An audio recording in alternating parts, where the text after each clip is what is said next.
नमस्कार, स्वागत आहे. आज आपण एका अशा मूलभूत गरजेबद्दल बोलणार आहोत जी इतकी सहज वाटते, पण जिच्याशिवाय आपण एक क्षणही जगू शकत नाही. श्वास घेणं. अगदी. आणि फक्त आपणच नाही तर संपूर्ण प्राणीसृष्टीसाठी ही एक अत्यावश्यक गोष्ट आहे. बरोबर.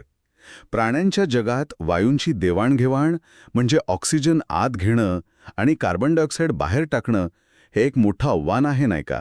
हो, खरंय. आपल्याकडे या विषयावर काही शैक्षणिक लेख आहेत, काही नोट्स आणि सामान्य माहितीसुद्धा आहे. तर आज आपण या सगळ्या स्रोतांच्या आधारे एक सखोल चर्चा करणार आहोत. नक्कीच.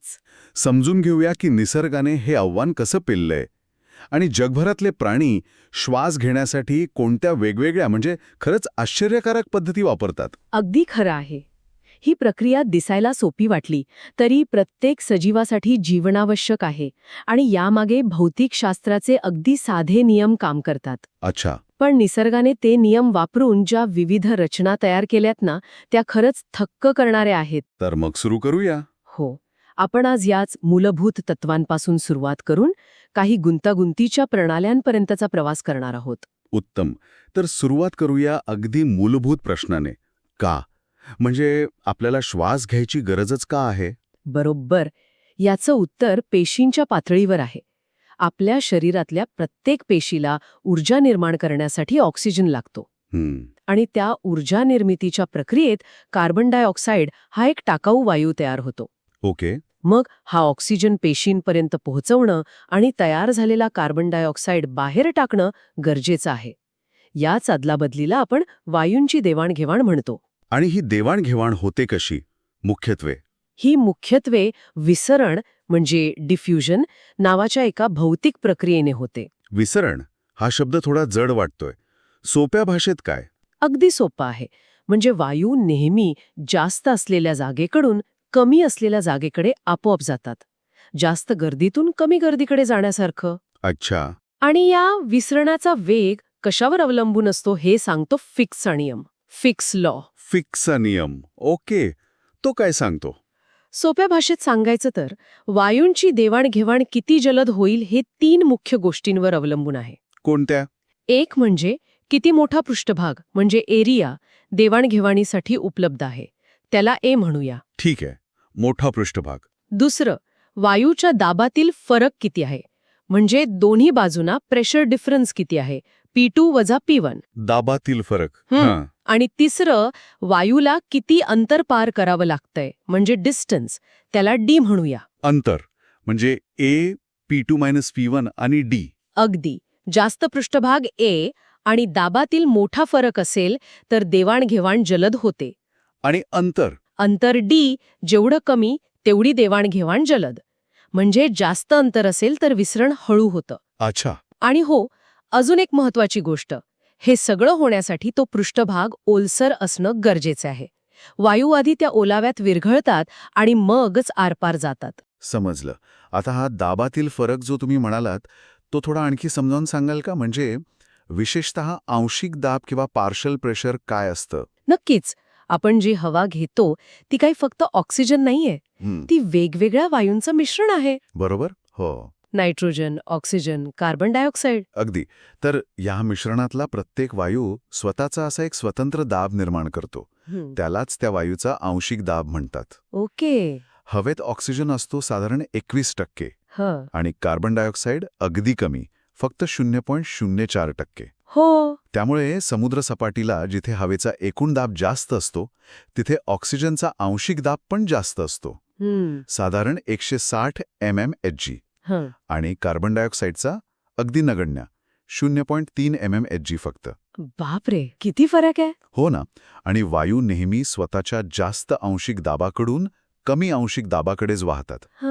हा दाबांमधला फरकच म्हणजे प्रेशर ग्रेडियंट त्यांच्या प्रवासाची दिशा ठरवतो. अच्छा.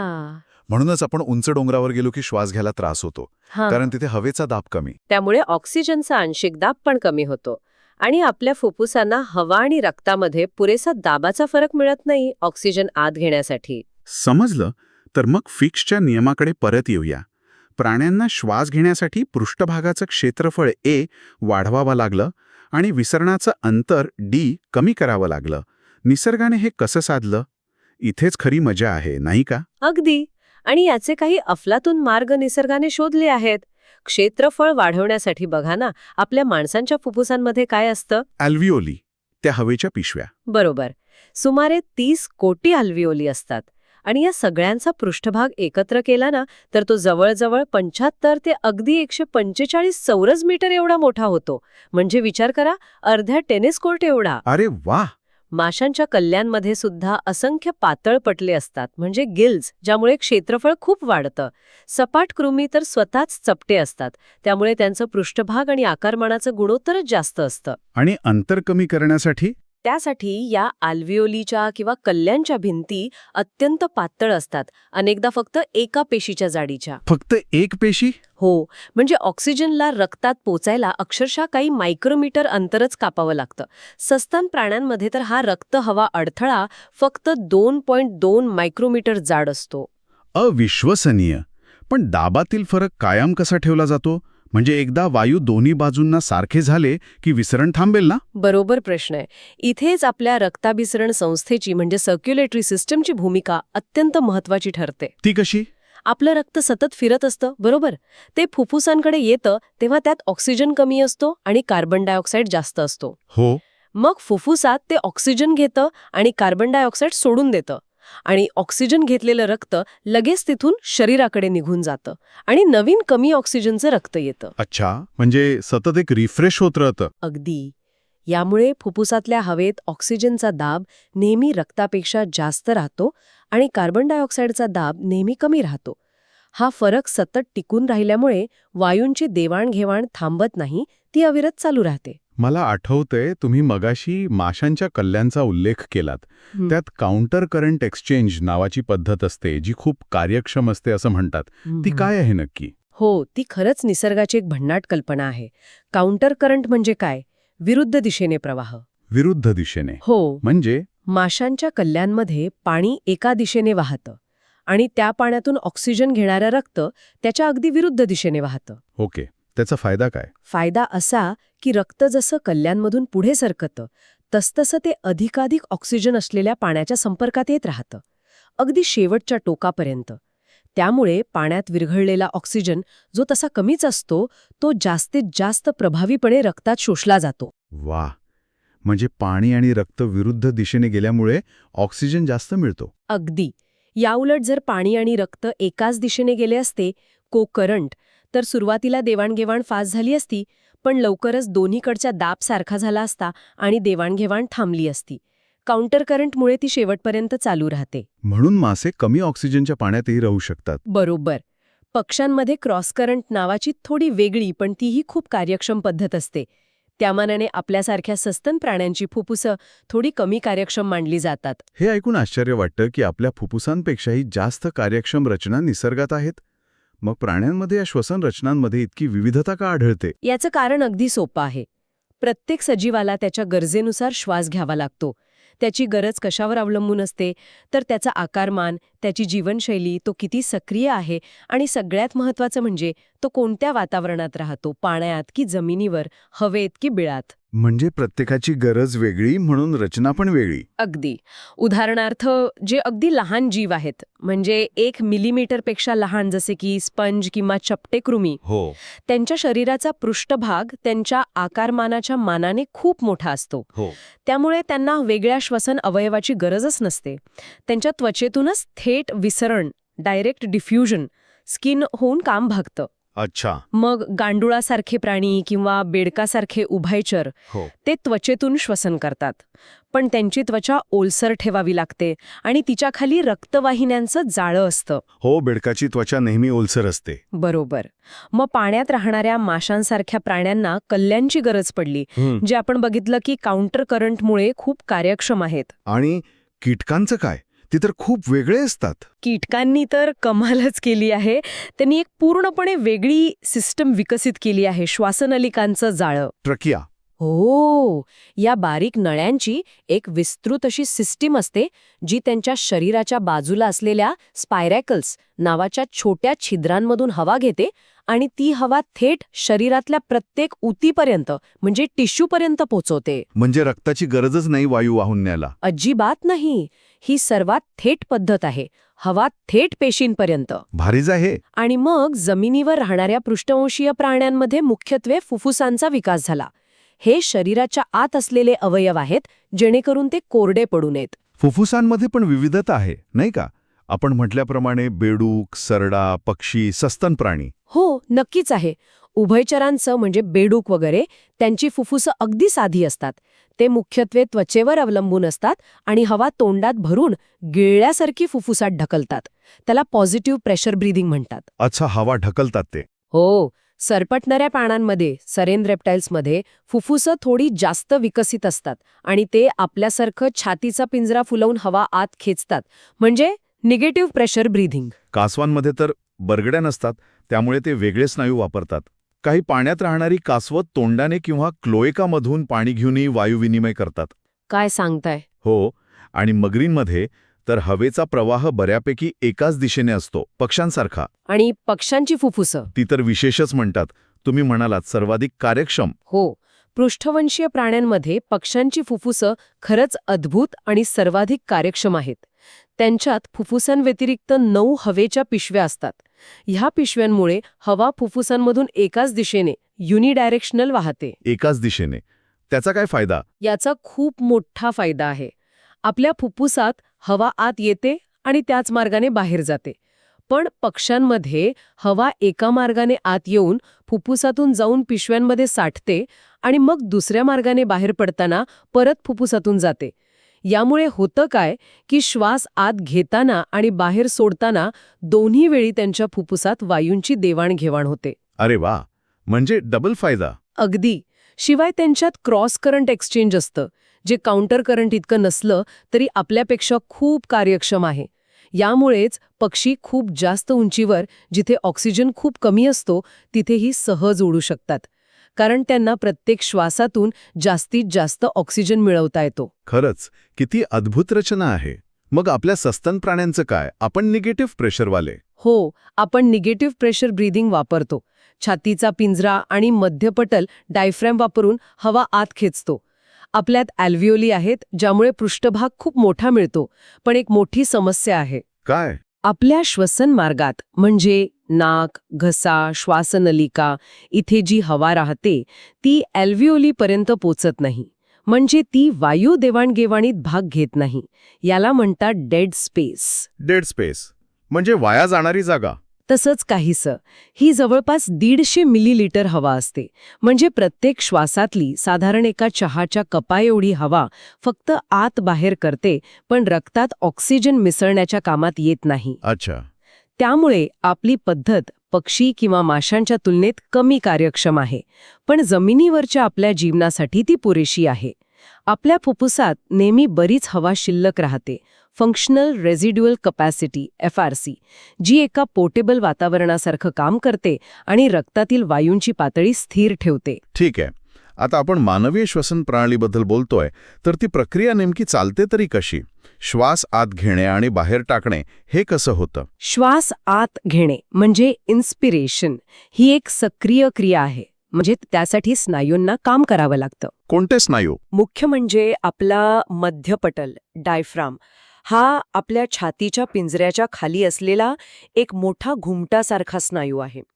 जेव्हा आपण श्वास घेतो तेव्हा तो आकुंचन पावतो आणि खाली पोटाकडे सरकतो. आणि त्याने काय होतं? त्याने छातीच्या पिंजऱ्याची उभी उंची वाढते. त्याचवेळी आपल्या बरगड्यांमध्ये असलेले बाहेरचे अंतरपर्शुका स्नायू एक्स्टर्नल इंटरकॉस्टल मसल्स आकुंचन पावतात आणि बरगड्यांना वर आणि बाहेर उचलतात. म्हणजे छातीचा पिंजरा मोठा होतो. बरोबर. एकंदरीत छातीच्या पिंजऱ्याचा आकारमान वाढतं. त्यामुळे फुफ्फुसंही ताणली जातात, त्यांचा आकारमान वाढतं आणि आतला दाब वातावरणाच्या दाबापेक्षा कमी होतो. मग हवा आपोआप जास्त दाबाकडून म्हणजे बाहेरून कमी दाबाकडे म्हणजे फुफ्फुसात आत शिरते. समजलं. म्हणजे स्नायूंनी जागा वाढवली की हवा आत येते. मग श्वास बाहेर टाकताना? सामान्य परिस्थितीत म्हणजे शांत बसलेलो असताना श्वास बाहेर टाकणे ही एक निष्क्रिय क्रिया आहे.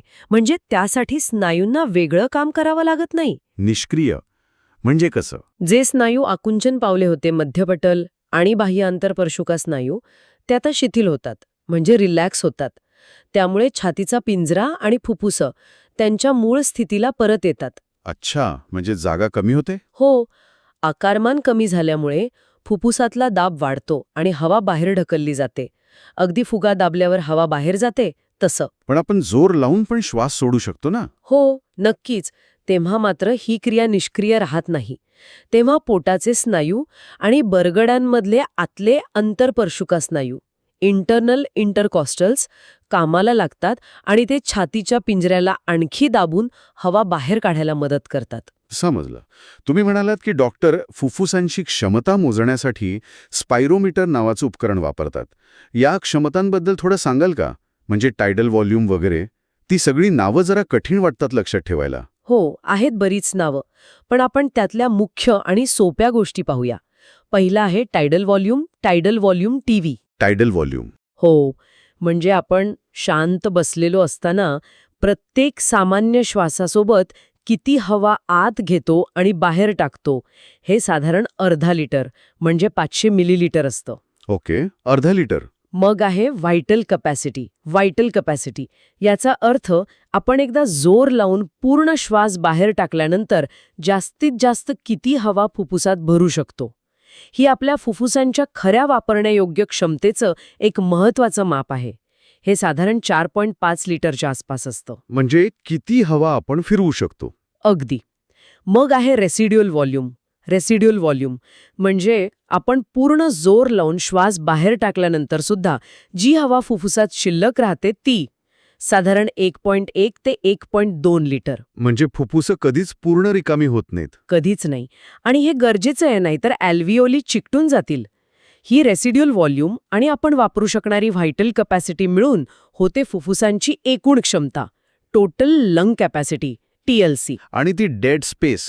हो, ती डेड स्पेस पण लक्षात ठेवायची, जी आपण आधी बोललो, ती 150 मिलीलिटर हवा जी देवाणघेवाणीत भाग घेत नाही. या सगळ्या व्हॉल्यूम्स आणि कपॅसिटीज मोजून डॉक्टरांना फुफ्फुसांचं आरोग्य कसं आहे किंवा अस्थमा, एम्फिसिमासारखे आजार आहेत का, याबद्दल खूप महत्त्वाची माहिती मिळते. ठीक आहे. तर हवा फुफ्फुसांपर्यंत पोहोचली, ॲल्व्हिओलीमध्ये आली. आता तिथून पुढे काय? म्हणजे तिथून ऑक्सिजन रक्तात कसा जातो आणि रक्तातला कार्बन डायऑक्साईड फुफ्फुसात कसा येतो? या वायूंचं रक्तामधून वहन कसं होतं? हां, पण हा एक महत्त्वाचा भाग आहे. सुरुवात ऑक्सिजनपासून करूया. फुफ्फुसात ऑक्सिजनचा आंशिक दाब जास्त असतो आणि तिथे आलेल्या रक्तात कमी. त्यामुळे ऑक्सिजन रक्तात विरघळतो. फक्त विरघळतो? नाही, फक्त विरघळून खूप कमी ऑक्सिजन वाहून नेता आला असता. खरी कमाल करतो रक्तातलं हिमोग्लोबिन, लाल रक्तपेशींमधलं प्रोटीन. अगदी बरोबर. सुमारे 97 ते 98.5% ऑक्सिजन हिमोग्लोबिनला घट्ट चिकटून जातो आणि ऑक्सिहिमोग्लोबिनच्या रूपात वाहून नेला जातो. हिमोग्लोबिनमुळेच रक्ताची ऑक्सिजन वाहून नेण्याची क्षमता जवळपास 70 पटींनी वाढते. 70 पट? हो, उरलेला अगदी थोडा म्हणजे 1.5 ते 3% ऑक्सिजन रक्तातल्या पाण्यात म्हणजे प्लाझ्मामध्ये विरघळलेल्या स्थितीत असतो.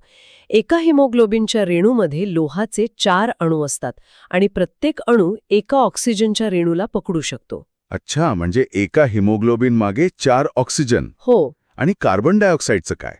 पेशींमध्ये तयार झालेला CO2 रक्तात कसा येतो आणि फुफ्फुसांपर्यंत कसा जातो? त्याचं वहन पण हिमोग्लोबिन करतं का? कार्बन डायऑक्साईडचं वहन थोडा जास्त गुंतागुंतीचं आहे आणि ते एका नाही तर 3 प्रकारे होतं. 3 प्रकारे? हो, अगदी थोडासा. म्हणजे फक्त 60% CO2 रक्तातल्या प्लाझ्मामध्ये विरघळतो. फक्त 60%? हो.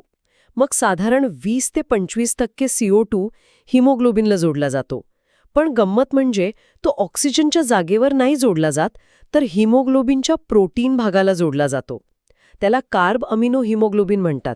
अच्छा, म्हणजे ऑक्सिजन आणि CO2 एकाच वेळी हिमोग्लोबिनला चिकटू शकतात? हो, वेगवेगळ्या जागी.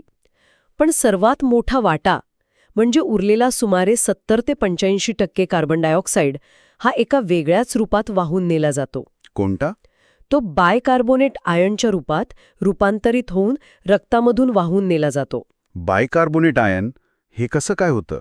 यामागे एक खूप महत्वाची आणि हुशार अशी रासायनिक प्रक्रिया आहे, जिला बायकार्बोनेट बफर सिस्टम म्हणतात. Buffer system? हो, आपल्या लाल रक्तपेशींमध्ये कार्बोनिक अनहायड्रेस नावाचं एक प्रचंड वेगवान एन्झाईम असतं. जगातल्या सर्वात वेगवान एन्झाईमपैकी एक. काय करतं ते एन्झाईम? जेव्हा पेशींमधनं CO2 रक्तात येतो, तेव्हा हे एन्झाईम त्या CO2चा पाण्यासोबत पटकन संयोग घडवून आणतं आणि कार्बन H2CO3 बनवतं. CO2+H2O. ओके. आणि हे कार्बोनिक ॲसिड लगेच तुटतं आणि त्याचे बायकार्बोनेट आयन HCO3- आणि हायड्रोजन आयन H+ बनतात. याचा फायदा काय? CO2ला असं बायकार्बोनेट बनवण्याचा? याचे 2 खूप मोठे फायदे आहेत. एक म्हणजे CO2चं रूपांतर बायकार्बोनेटमध्ये झाल्यामुळे रक्त खूप जास्त प्रमाणात CO2 वाहून नेऊ शकतं. थेट CO2 विरघळण्यापेक्षा किंवा हिमोग्लोबिनला चिकटण्यापेक्षा कितीतरी जास्त. अच्छा, म्हणजे वाहनाची क्षमता वाढते. हो. आणि दुसरा आणि अत्यंत महत्वाचा फायदा म्हणजे ही प्रणाली रक्ताचा सामू म्हणजे pH पातळी अगदी स्थिर ठेवायला मदत करते. pH? Acidity level? अगदी. आपल्या शरीरात सतत ॲसिड तयार होत असतं. CO2 स्वतः ॲसिडिक आहे पाण्यात विरघळल्यावर. पण रक्ताचा pH अगदी थोडा जरी बदलला तरी ते आपल्यासाठी धोकादायक ठरू शकतं. हो, ऐकलंय. होणाऱ्या H+ आयन्सना शोषून घेते बायकार्बोनेटच्या रूपात आणि pHला फार बदलू देत नाही. तो 7.4च्या आसपास स्थिर ठेवते.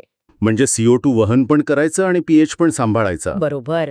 आणि मग जेव्हा हे रक्त फुफ्फुसांपर्यंत पोचतं, जिथे CO2चा दाब कमी असतो, तेव्हा ही सगळी प्रक्रिया नेमकी उलट्या दिशेने होते. कार्बोनिक अनहायड्रेज पुन्हा कामाला लागतं, बायकार्बोनेट आयन परत CO2 बनतात आणि तो CO2 आपण श्वासावाटे बाहेर टाकतो. किती सुरेख रचना आहे बघा. खरंच. आता हिमोग्लोबिन आणि ऑक्सिजन यांच्या नात्याबद्दल आणखी थोडं बोलूया. तुम्ही म्हणालात ते एकमेकांना चिकटतात. पण हे नातं नेहमीसारखं घट्ट असतं की गरजेनुसार बदलतं? हे नातं म्हणजे परिस्थितीनुसार बदलणारं आहे. ते काही फेविकॉलचं जोड नाहीये. अच्छा. हे नातं कसं बदलतं हे एका आलेखावरून खूप छान समजतं. त्याला ऑक्सिजन विघटन वक्र, ऑक्सिजन डिसोसिएशन कर्व्ह म्हणतात. हा आलेख इंग्रजी S अक्षरासारखा दिसतो. एस आकाराचा? असं का? त्याचं कारण आहे हिमोग्लोबिनचा एक खास गुणधर्म, ज्याला म्हणतात सहकारी बंधन. कोऑपरेटिव्ह बंधन. म्हणजे? कल्पना करा की एका खूप घट्ट बसलेल्या बरणीचं झाकण उघडायचं आहे. पहिलं वळण द्यायला खूप जोर लागतं, बरोबर? हो. पण एकदा ते थोडा सैल झालं की पुढचं वळण देणं एकदम सोपं होतं. हो, होतं खरं. तसंच काहीसं इथे होतं. हिमोग्लोबिनला 4 ऑक्सिजन जोडले जातात. पहिला ऑक्सिजन रेणू जोडणं थोडं अवघड असतं. पण तो एकदा जोडला गेला की हिमोग्लोबिनचा आकार थोडा बदलतो आणि पुढचे ऑक्सिजन रेणू जोडणं खूप सोपं होऊन जातं. आणि चौथा जोडणं तर त्याहून सोपं. यामुळेच तो आलेख सुरुवातीला हळू वर जातो आणि मग एकदम वेगाने वर चढतो, एस सारखा. इंटरेस्टिंग आहे. मग ऑक्सिजन कधी जोडला जाईल आणि कधी हिमोग्लोबिन त्याला सोडून देईल, हे कशावर अवलंबून असतं? अर्थातच सर्वात महत्वाचा घटक आहे त्या ठिकाणी ऑक्सिजनचा आंशिक दाब किती आहे, PO2 किती आहे. अच्छा. जिथे PO2 खूप जास्त असतो, म्हणजे आपल्या फुफ्फुसातल्या अल्व्हेओलीमध्ये, तिथे हिमोग्लोबिन ऑक्सिजनला अगदी घट्ट पकडून ठेवतं. तिथे ते जवळपास 98% भरलेलं असतं. सॅच्युरेटेड. आणि जिथे कमी असतो, शरीरातल्या पेशींजवळ. अगदी बरोबर. शरीरातल्या ऊतींमध्ये जिथे पेशी ऑक्सिजन वापरत असतात, तिथे PO2 खूप कमी असतो. त्या कमी दाबामुळे हिमोग्लोबिन ऑक्सिजनला सोडून देतं, म्हणजे ऑक्सिजन हिमोग्लोबिनपासून वेगळा होतो आणि पेशींना मिळतो. म्हणजे जिथे गरज आहे तिथे ऑक्सिजन डिलिव्हर होतं. बरोबर. आणखी काही घटक या ऑक्सिजन सोडण्या पकडण्यावर परिणाम करतात का? हो, करतात ना. दुसरा एक खूप महत्वाचा परिणाम आहे. त्याला म्हणतात बोर इफेक्ट. Bohr effect? हो, शास्त्रज्ञ ख्रिश्चन बोर यांच्या नावाने. जेव्हा रक्तात कार्बन डायऑक्साईडचं प्रमाण वाढतं किंवा हायड्रोजन आयन वाढतात, म्हणजेच रक्ताचा pH कमी होतो, ॲसिडिटी वाढते, तेव्हा हिमोग्लोबिनची ऑक्सिजन पकडून ठेवण्याची ताकद कमी होते. अच्छा, म्हणजे CO2 वाढला की ऑक्सिजन सुटतो. हो. आणि याचा फायदा काय? विचार करा, आपल्या शरीरात कुठे CO2 जास्त तयार होतो? जिथे पेशी जास्त काम करत असतात तिथे, जसं व्यायामावेळी स्नायूंमध्ये. अगदी बरोबर. जिथे पेशी जास्त सक्रिय आहेत, जास्त ऊर्जा वापरत आहेत, तिथेच CO2 आणि ॲसिड जास्त तयार होतं आणि बोर इफेक्टमुळे बरोबर त्याच ठिकाणी हिमोग्लोबिन जास्त ऑक्सिजन सोडतं. म्हणजे जिथे ऑक्सिजनची गरज सर्वात जास्त आहे तिथेच त्याची डिलिव्हरी वाढते. वा, किती हुशारीने जुळवून आणलंय. आहे की नाही? अजून एक घटक आहे तापमान. टेम्परेचर. हो, जेव्हा तापमान वाढतं तेव्हा सुद्धा हिमोग्लोबिनची ऑक्सिजन पकडण्याची ताकद कमी होते. म्हणजे वाढलेलं तापमान पण ऑक्सिजन सोडायला मदत करतं. म्हणजे व्यायामावेळी स्नायू गरम होतात, CO2 वाढतो, pH कमी होतो आणि या सगळ्यामुळे त्यांना जास्त ऑक्सिजन मिळतो. परफेक्ट. हे सगळे घटक एकत्र काम करतात आणि खात्री करतात की ऑक्सिजन फुफ्फुसात अत्यंत प्रभावीपणे घेतला जाईल आणि जिथे गरज आहे त्या ऊतींमध्ये सहजपणे उपलब्ध होईल. निसर्गाची किती अचूक आणि जुळून घेणारी रचना आहे बघा. आत घेणं, बाहेर टाकणं, मग फुफ्फुसात वायूंची देवाणघेवाण, मग रक्तामधून त्यांचं वहन, मग पेशींमध्ये परत देवाणघेवाण. हे सगळं इतकं आपोआप कसं नियंत्रित होतं? म्हणजे आपण काही विचार करून श्वास घेत नाही या? बरोबर आहे. याचं नियंत्रण आपली मज्जासंस्था म्हणजे न्यूरल सिस्टम करते. आपल्याला जाणीव नसताना हे सगळं आपोआप चालू असतं. मेंदू करतो हे नियंत्रण? हो, मेंदूचा एक विशिष्ट भाग ज्याला ब्रेन स्टेम म्हणतात, म्हणजे मेंदूचा देठ, तिथे श्वसनाची खास केंद्रे आहेत, रेस्पिरेटरी सेंटर्स. कोणती केंद्रे? मुख्य केंद्र आहे मेड्युला ऑब्लंगेटा नावाच्या भागात. तिथे असतं श्वसन लय केंद्र, रेस्पिरेटरी रिदम सेंटर. हेच आपल्या श्वासाचा मूळ ताळ ठरवतं. म्हणजे आपण साधारणपणे मिनिटाला 12 ते 15 वेळा जो श्वास घेतो ती लय इथून नियंत्रित होते. अच्छा, म्हणजे बेसिक रिदम कंट्रोलर. हो, आणि हा ताळ कशाच्या आधारावर ठरतो किंवा बदलतो तर याच मेड्युलामध्ये एक कीमोसेन्सिटिव्ह क्षेत्र आहे. कीमोसेन्सिटिव्ह म्हणजे रसायनांना प्रतिसाद देणारं. अगदी. हे क्षेत्र रक्तातील आणि मेंदूतील द्रवातील कार्बन डायऑक्साईड CO2 आणि हायड्रोजन आयन H+ यांच्या पातळीसाठी खूप जास्त संवेदनशील असतं. ऑक्सिजनसाठी नाही, CO2 आणि H+ साठी. हो, हे महत्वाचं आहे. आपल्याला अनेकदा वाटतं की ऑक्सिजन कमी झाला की आपला श्वास वाढतो, पण सामान्य परिस्थितीत आपल्या श्वासाचं मुख्य नियंत्रण रक्तातील CO2 आणि H+च्या पातळीवरून होतं. हे थोडं अनपेक्षित आहे. म्हणजे CO2 वाढला की श्वास वाढतो? अगदी. जेव्हा रक्तात CO2 वाढतो किंवा H+ वाढतात म्हणजे pH कमी होतो, तेव्हा हे कीमोसेन्सिटिव्ह क्षेत्र उत्तेजित होतं. ते श्वसनलय केंद्राला संदेश पाठवतं आणि आपल्या श्वासाचा वेग आणि खोली दोन्ही वाढतात, जेणेकरून जास्त CO2 बाहेर टाकला जाईल आणि पातळी पूर्ववत होईल. अच्छा, म्हणजे शरीर CO2ला बाहेर काढायला जास्त प्राधान्य देतं नियंत्रणामध्ये. हो, कारण CO2 थेट pH वर परिणाम करतो, जो खूप नाजूक बॅलन्स आहे. ऑक्सिजनची भूमिका नियंत्रणात तेव्हाच महत्वाची ठरते जेव्हा त्याची पातळी खूप जास्त खाली जाते, हायपॉक्सिया. मग ऑक्सिजनची पातळी कोण तपासतं? त्यासाठी आपल्या मानेमध्ये कॅरोटिड बॉडीज आणि हृदयाजवळ एओर्टिक बॉडीज खास परिघीय किमोरिसेप्टर्स असतात. हे रिसेप्टर्स रक्तातील CO2 आणि H+ सोबतच ऑक्सिजनच्या पातळीतील मोठे बदल ओळखू शकतात. जेव्हा ऑक्सिजनची पातळी खूप कमी होते तेव्हा ते मेंदूला संदेश पाठवून श्वास वाढवतात. पण रोजच्या मिनिटाच्या नियंत्रणात CO2 आणि H+ चीच भूमिका मोठी आहे. आणि मेड्युलाशिवाय अजून काही भाग असतो का नियंत्रणात? हो, मेड्युलाच्या वर पॉन्स नावाचं मेंदूचा भाग असतो. त्यात न्यूमोटॅक्सिक केंद्र असतं, जे मेड्युलाचं कामावर नियंत्रण ठेवतं. ते श्वासाचा वेग आणि विशेषतः श्वास किती वेळ घ्यायचा आणि कधी थांबवायचा याचं सूक्ष्म नियंत्रण करतं. काही स्रोत ॲप्न्यूस्टिक केंद्राचाही उल्लेख करतात, जे श्वास घेण्याच्या क्रियेला प्रोत्साहन देतं. म्हणजे एकंदरीत एक जटिल पण अत्यंत प्रभावी अशी नियंत्रण प्रणाली आहे. अगदी. पण इतकी सगळी अचूक प्रणाली असून सुद्धा कधीकधी श्वसन प्रणालीमध्ये बिघाड होतो. काही सामान्य आजार किंवा समस्यांबद्दल सांगू शकाल का? हो, नक्कीच. अनेक गोष्टी श्वसन प्रणालीवर परिणाम करू शकतात. सर्वात सामान्य म्हणजे अस्थमा किंवा ज्याला आपण दमा म्हणतो. हो, दमा. यात ॲलर्जीमुळे किंवा इतर काही कारणांमुळे श्वसनमार्ग म्हणजे ब्रॉन्काय आणि ब्रॉन्क्युल्स आकसतात आणि त्यांना आतून सूज येते. त्यामुळे हवा आत बाहेर जायला अडथळा निर्माण होतो. परिणामी श्वास घ्यायला त्रास होतो, धाप लागते आणि छातीत घरघर असा आवाज येतो. म्हणजे वायुमार्ग अरुंद होतो. हां, बरोबर. दुसरा एक गंभीर आजार आहे एम्फिझिमा. हा बऱ्याचदा धूम्रपानामुळे होतो. यात काय होतं? यात फुफ्फुसातल्या ज्या एल्व्हिओली आहेत म्हणजे हवेच्या पिशव्या, त्यांच्या भिंती हळूहळू खराब होतात आणि तुटतात. बरोबर. त्यामुळे वायू देवाणघेवाणीसाठी असलेलं एकूण पृष्ठभागाचं क्षेत्रफळ, आपण फिकच्या नियमात बोललो होतो, तो ए, कमी होतं. अच्छा, म्हणजे श्वास घेण्याची क्षमताच कमी होते. अगदी. मग आहेत व्यावसायिक श्वसन विकार, ऑक्युपेशनल रेस्पिरेटरी डिसऑर्डर्स, म्हणजे काही विशिष्ट व्यवसायांमुळे होणारे फुफ्फुसांचे आजार. उदाहरणार्थ. जसं खाणीत काम करणारे लोक किंवा दगड फोडण्याच्या किंवा बांधकाम उद्योगात काम करणारे, जिथे खूप धूळ उडते, सिलिका किंवा ॲस्बेस्टॉसचे कण सतत श्वासावाटे फुफ्फुसात जातात. मग फुफ्फुसांमध्ये दाह निर्माण होतो आणि तिथे फायब्रोसिस होतो, म्हणजे फुफ्फुसाच्या उती कठीण आणि जाड होतात. यामुळे फुफ्फुसांची लवचिकता कमी होते आणि श्वास घ्यायला त्रास होतो. सिलिकोसिस, ॲस्बेस्टॉसिस ही त्याची उदाहरणं आहेत. आणि उंचावर गेल्यावर जो त्रास होतो तो पण याच्याशी संबंधित आहे का? हो, माउंटेन सिकनेस हा आजार नाही, पण एक स्थिती आहे. आपण आधी बोललो तसं जास्त उंचीवर हवेचा दाब कमी असतो, त्यामुळे ऑक्सिजनचा आंशिक दाबही कमी होतो, हायपॉक्सिया. शरीराला पुरेसा ऑक्सिजन मिळत नाही, त्यामुळे डोकेदुखी, मळमळ, चक्कर येणं, थकवा जाणवणं अशी लक्षणं दिसतात. म्हणजे हे सगळे आजार किंवा समस्या आपण आज चर्चा केलेल्या मूलभूत तत्वांवरच परिणाम करतात.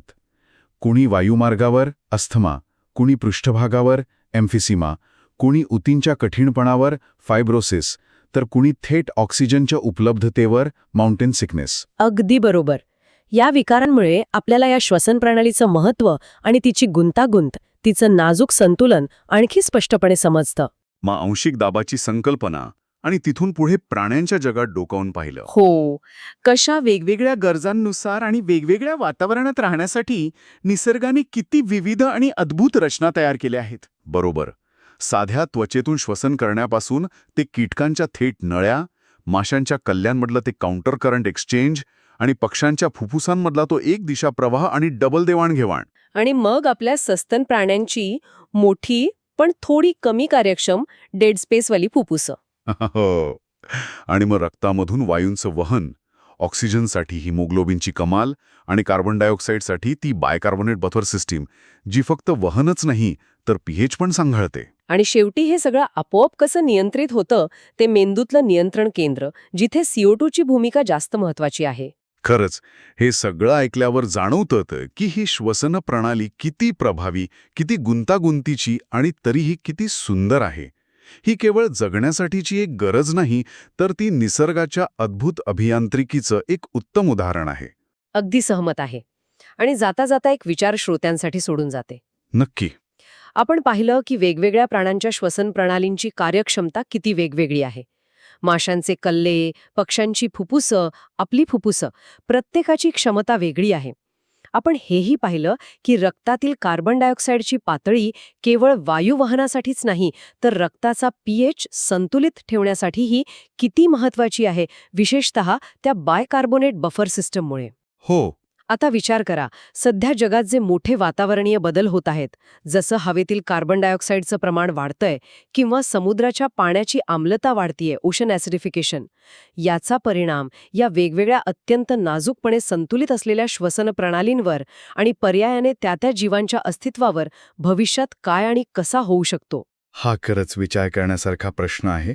भविष्यातील बदलांचा या मूलभूत जैविक प्रक्रियेवर काय परिणाम होईल? यावर नक्की विचार करण्यासारखा आहे.